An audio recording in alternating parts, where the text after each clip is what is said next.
Do you ever think you have an idea about who someone is, like a celebrity, just based on their music, their sound, their lyrics, their sheer talent, or where they're even from? This is what I sort of knew about Anthony Hamilton. Platinum-selling artist, Grammy Award-winning singer, songwriter, producer, the father of 6 boys, a Southern man born and raised in Charlotte, North Carolina. Well, in this interview, I learned how he got into the business and the sacrifices he made to get there. I learned about his true passion besides music. And I learned that one special and defining moment with his mom. You know his music. And after this conversation, perhaps you'll know another side of this music maestro. It is Anthony Hamilton on this episode of Yes, Honey. Yes, honey. Welcome to Yes, honey. Yes, honey. A podcast celebrating people who are healthy, happy, and whole. Thank you for every single day that you give us an inspirational word. Yes, honey. It's inspiration in a word. And now here's your host, JD The Diva. No one can do that, yes, honey, like you. Do it, JD. Well, thank you again for joining me Thank on you. Yes, Honey. Yes. Normally have my guests say the name of the podcast, Yes, honey. but it's the way I say it. I go, yes, honey. I'm not about to do that. Yes, honey. I love it. This is what you're going to get from me. I'm not going up Oh, there. my God. Anthony, so listen, I normally start out with a random question. Uh-huh. And my question is, what is your favorite body part? Favorite body part? On me or somebody else? You, anybody else. Doesn't matter. Just what is it? Man, That was random. butt and breast. Oh, I'm sorry. Say that again. Butt and breast. Oh, butt and breast. I Yeah. see. I thought you said butt and breast. I'm like, what is that? A butt and breast. Oh, okay. It's a new part. it's under the breast. A button that's underneath the breast. Oh, my God. Okay. So no particular reason why. I just asked that question, but Because they can be juicy. They can be small and juicy. They can be really large and juicy. okay. And quite satisfying. And there's a comfortability about them. It There's a is. comfort in it. Okay. Yeah. I'll leave it at that. Mm-hmm. So welcome to the 50 Club. Yes, thank you. Yes. Yeah, I made it. You did. You did. And COVID tried to get me, but I made it. I know you did make it. So have you noticed anything different about, speaking of body parts, or anything different at all since you turned 50? Seemed like I got more energy. Like Really? a different, yeah. And just my body seemed like, okay, we preserved some stuff for you. So although you wanted to tear it all up Oh, my in your gosh. 20s, we reserved it for your 50s. I think now that I don't like wasting time. I don't really want to waste no time. So, yeah.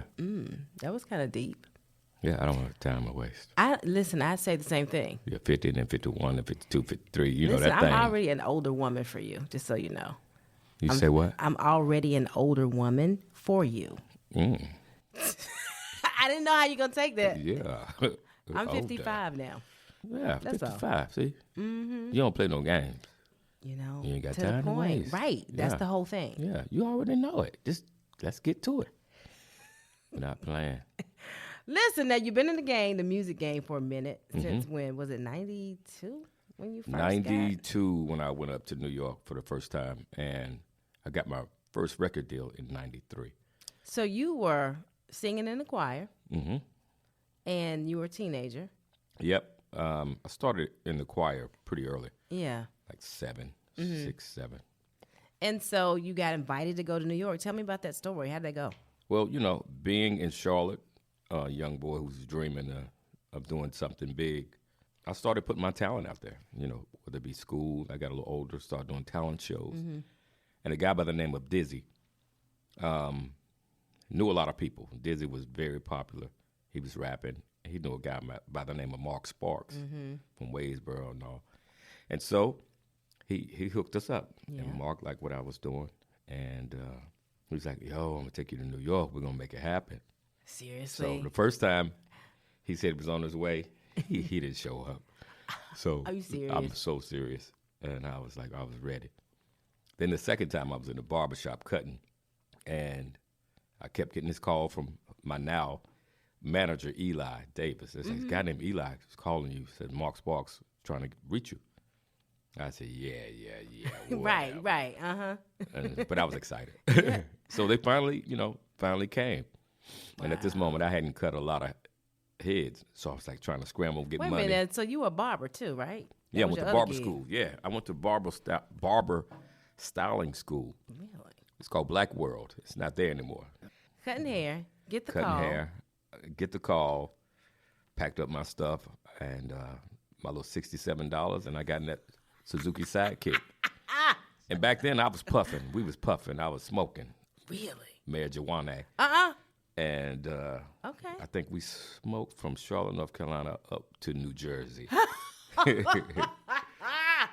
Wait a It minute, was Anthony. absolutely, and we sang the whole way. Me and another group of guys. One of the best times ever. Wow. And so you weren't worried about if you were going to be coherent when you got there, I guess. It didn't matter. I was so used to it and good at it. Wow. It was kind of part of your DNA at that point. absolutely at that moment. Oh, wow. And I got there and Killed it. yeah. Well, that was a series of events, like trying to find somewhere to live. Oh, so you Ride the literally train. left. Like you literally Yeah, were we gone. left, Like, yeah. Mom, I'm out of here. Yeah, absolutely. And I had little Anthony at the time. He was young. I was like, y'all gotta help hold it down for me. And love that. went off. I And, never knew that story. Yeah. We used to sleep in the studio at Concrete Studios. Patrick and the Aleem brothers, they did Get Over Like a Fat Rat for You Get Over Like a Fat Rat. Yeah, Paul Abdul. Oh. But they wanted us to sign these contracts, and Mark wouldn't sign them. So we were sleeping in the studio, and they would lock the door. But we'd break in. Oh, my And gosh. when they got there the next morning, we all laying on the floor again. They was like, you guys, You sign can't the do- contract. Right, so you want- can have somewhere to stay. We'll make it happen. Right. We just kept breaking in. So you finally did sign a contract, obviously. Well, not with them. Mm-hmm. We ended up finding shelter and things. Eventually, Mark got some money. Mm-hmm. We moved out of the studio. Mm-hmm. 15 of us, 20 of us. Then it became 30 in one house. Yeah, man. That is amazing. Yeah. So you just didn't have any fear. And that's what I admire about people who have stories like that, who Yeah. literally just go after what they want. You have to, man. We rode the train sometime. I remember sleeping.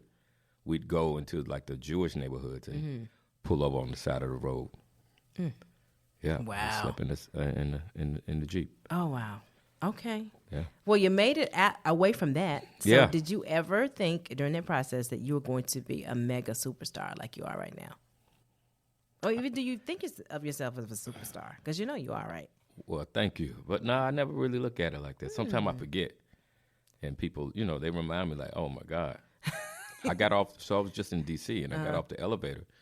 And there's this white girl she had to be about 26, 25, 26. Oh, my God! Oh, you! Immediately, 1-2 steps off the elevator, and she was loud. And I was like, oh, shucks. Maybe I am somebody. I might be somebody. You might be. I don't know where I am in D.C. today. Yeah. I would But say yeah, you don't know how success is going to come and when it's going to come, but I knew that I was going to be famous singing because I used to say that to myself. Yeah.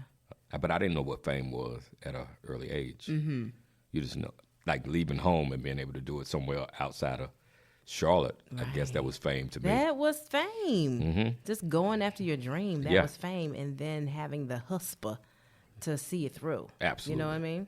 So before superstardom, you were what kind of high school student? Were you the nerdy one? Were you the smooth talker? Smooth talker, a little bit of class clown, and Class clown. yeah, I would cut up sometimes. It's all about performing. Oh, my gosh. But I was nice. But I did get into a fight with one of my teachers. What you mean? What Yeah. you mean get into a physical fight? Oh, yeah. So I had to go to like this detention school. I was going to South Mech, and Mr. DeLorme, science teacher. Now, most days I'd be struggling to get there on time. This particular day I got there early, So I was there right when the bell rang. So I had my whole 5 minutes. So I had a little magazine. I think it's a music magazine I was looking in. First of all, he didn't like the fact that I was on time. So I saw him watching me, like, he was rolling his eyes. I was watching him, looking at my magazine. I said, good morning. He was like, put that away. I said, okay, Mr. DeLorme, I'm going to put it away. I promise I'll put it away before class. And then he came and snatched it. And I said, why did you do that? And I think I said something else. And then he told me to get out at the beginning of the class. And I left, but then I came back to get my backpack. And as soon as I opened the door, he grabbed my lapel, started shaking me, and before I knew it, I was punching. Punching where? I punched him in the jaw, in the chin, and the shoulder. You were fighting him for real. Well, he's grabbing me. He's a grown man. And so my instinct was to defend myself. Yourself, right? Yeah. And so I remember him punching me in the chin. What? But You were a student. It didn't hurt.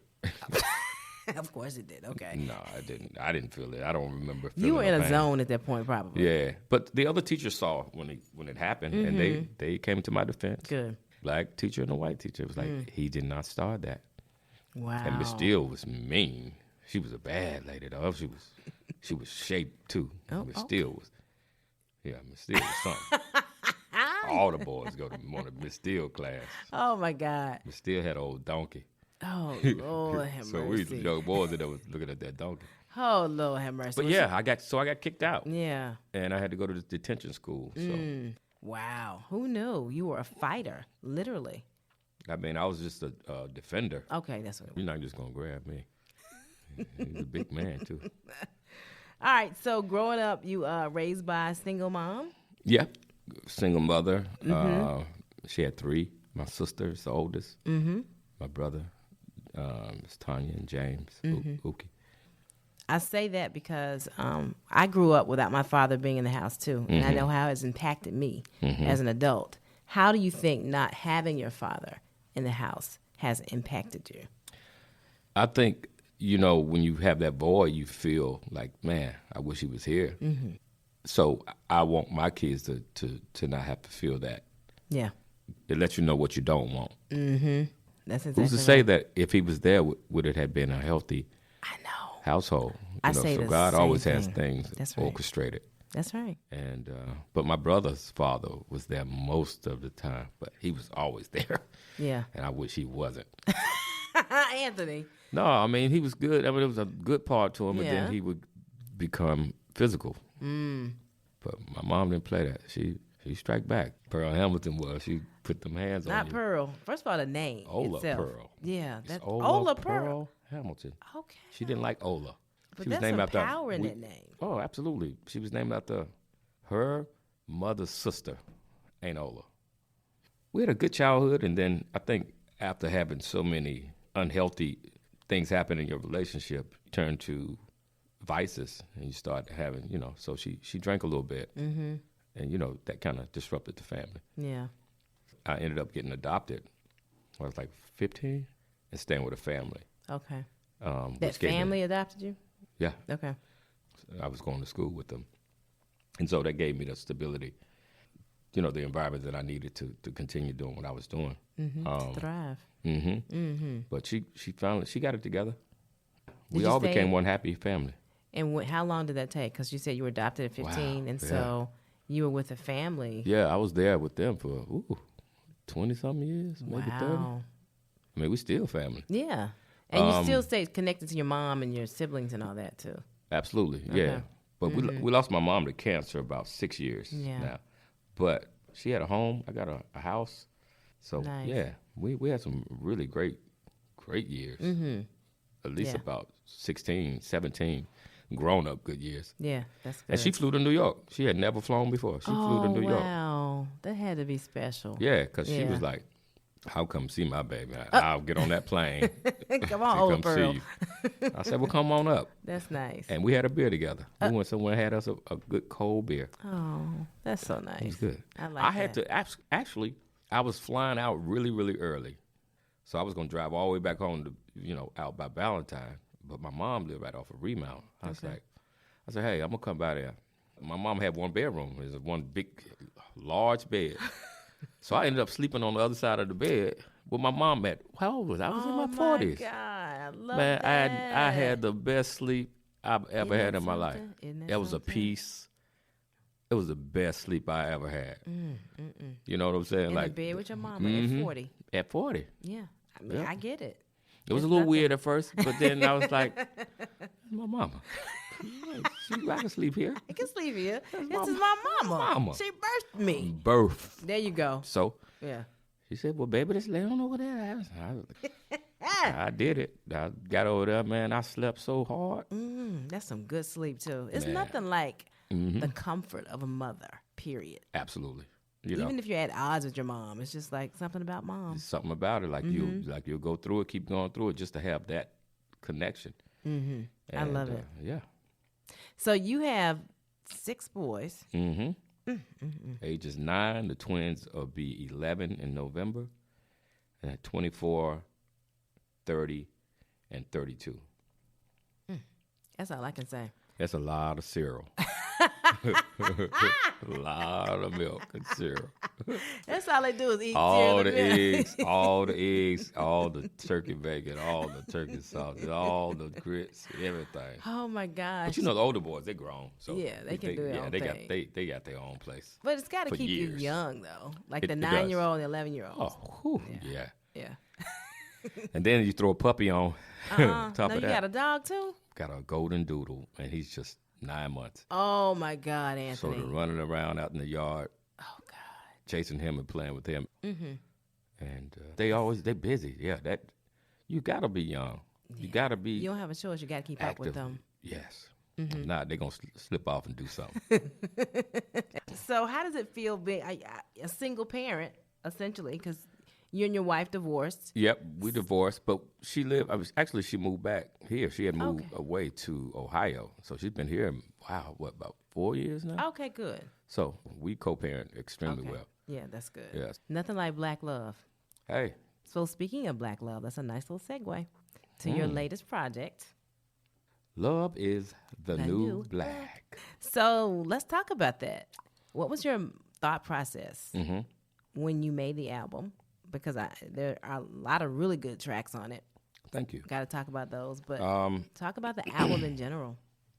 This album, it's 5 years since I put out an album. It would have been 3.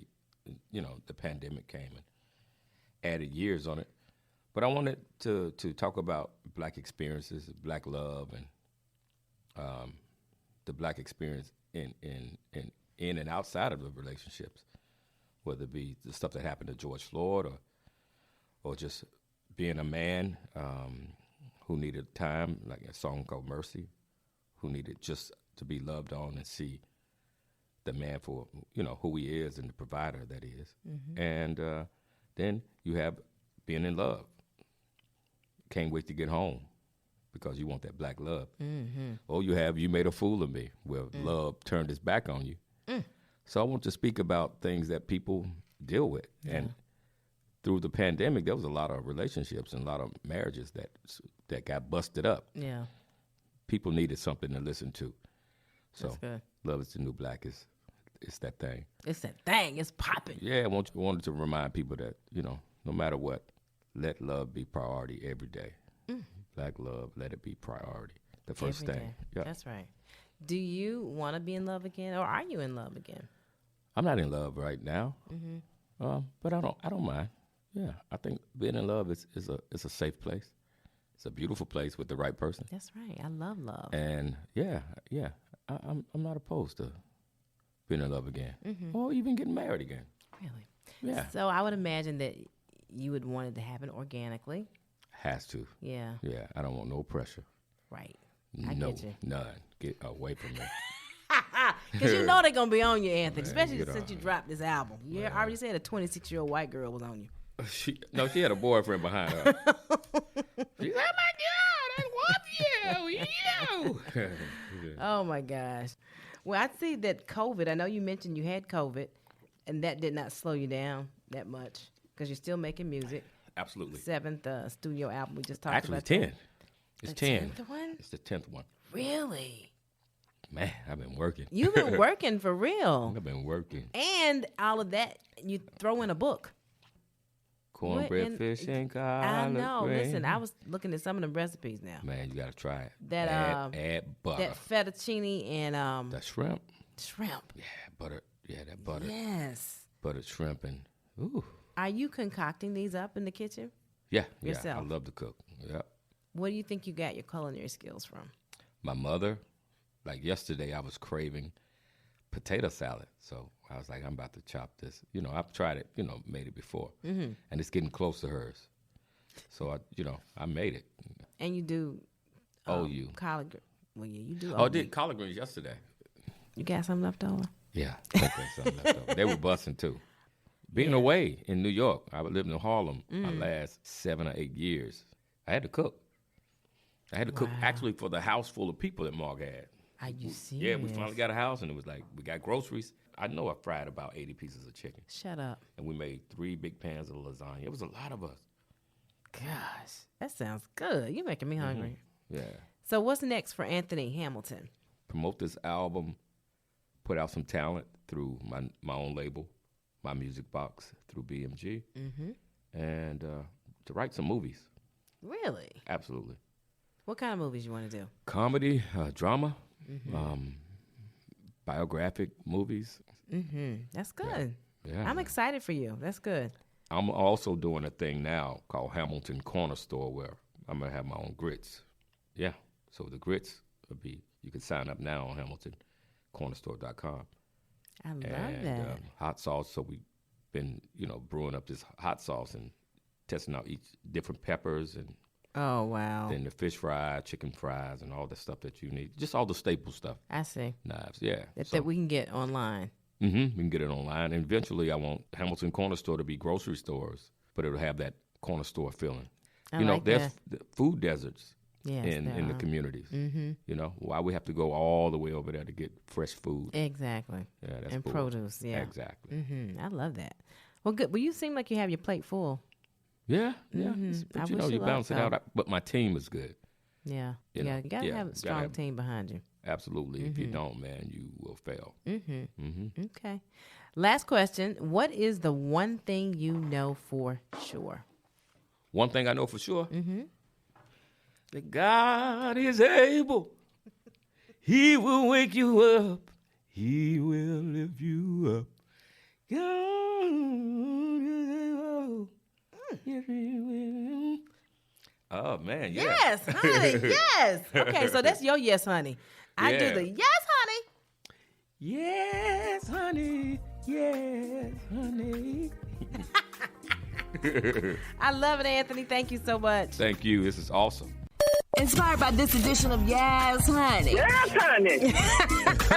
Catch this and other Yes, Honey podcast episodes on Spotify and Apple. And you can follow JD on social media at JD Diva on Instagram and Facebook and on Twitter at JD Diva 10. You are now officially my aunt of radio. Oh, my God. Yes, honey. Like and subscribe to my YouTube, Janine Davis.